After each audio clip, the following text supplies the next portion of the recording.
Hello everyone, আবার একটা mini blog নিয়ে চলে এলাম। আজ যাচ্ছি ঠাকুর আনতে। মায়ের মানসিক ছিল গোটা শ্রাবণ মাস জুড়ে বই পড়ে শেষের দিন মনসা মায়ের প্রতিমা দিয়ে পুজো হবে।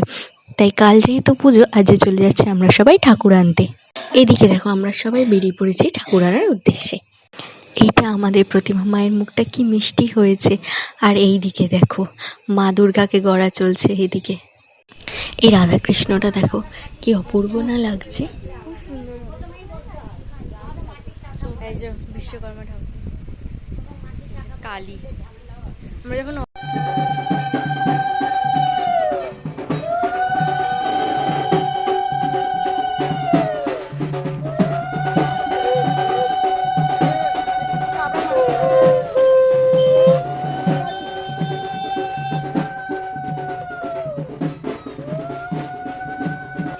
এদিকে মাকে বাড়িতে নিয়ে আসা হয়ে গেছে।